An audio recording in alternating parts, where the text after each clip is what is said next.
Hanifaru Bay is situated about 30 minutes speedboat ride from the Four Seasons at Aggregations, just due south of here. It's actually relatively close. And the great thing about Hanifaru is that on a predictable basis we're actually able to see large aggregations of manta rays coming into the bay to feed. And the thing that makes them regular, the thing that we're able to see this consistency of feeding is all to do with the tides, all to do with the lunar and the monsoonal currents. And basically what we're hoping for is a strong lunar current which actually pushes plankton-rich water, or sucks plankton-rich water in from outside the atoll and the deeper water. It comes into the atoll itself, and it's swept around by the shape of the channel itself, and also the monsoonal winds pushes the plankton into Hanifaru, and this is where it gets concentrated, and that brings the manta rays, of course, then in to feed on the plankton as it's concentrated.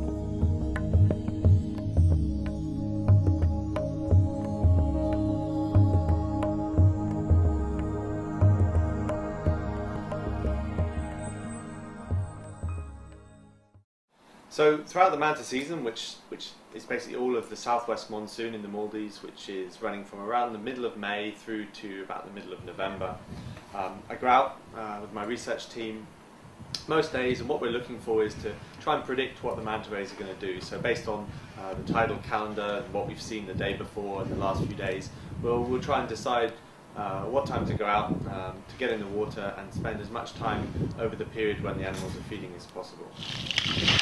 And this usually means that we're spending 4, 5, sometimes 10 hours a day actually out on the water looking for manta rays, and of course whale sharks as well if they happen to be around. And this is the most sort of important part of my work, is to just really be out there, be in the water, to get photo sightings of the individuals, because one of the major components of my research is to try and collect photo identification images of all of the manta rays that we see. Every manta ray, it's got a unique pattern of spots on its belly. It's like a fingerprint. So we take a picture, you look at the spots, you compile a database where you can compare all the different individuals you're seeing, and you can record when you see them, what time of the year, do they frequent this site on a regular basis, or they may be just passing through once or twice a year. And when you put that all together, you put all of those sightings together, you get a real overview of the population, how many individuals there are, how many males versus females, and what they're doing. So what they spend their daily life doing, and what they spend their seasonal life doing as well, where they're going from one part of the year to another.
So Hanifaru truly is one of the natural underwater wonders of the world. It's one of the best places to see manta rays. It's certainly the only place that we know of that attracts them on a regular basis in such large numbers. And this makes this fantastic for tourism, for ecotourism or for sustainable tourism, because we can bring people there.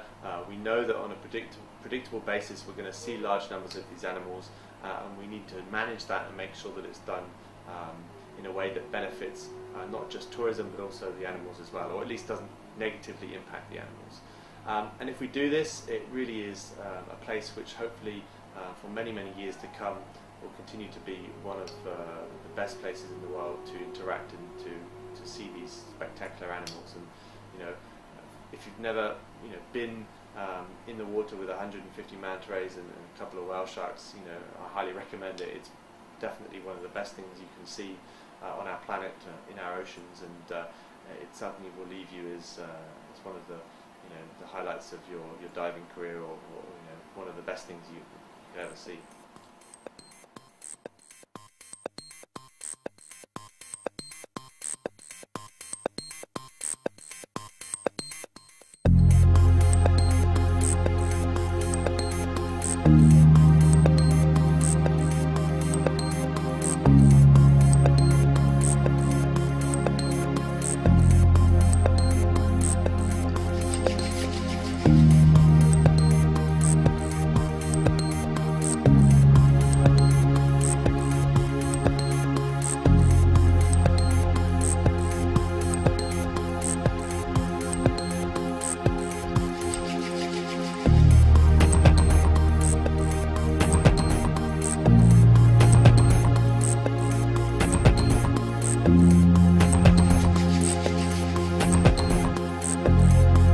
You know, Kiwasa.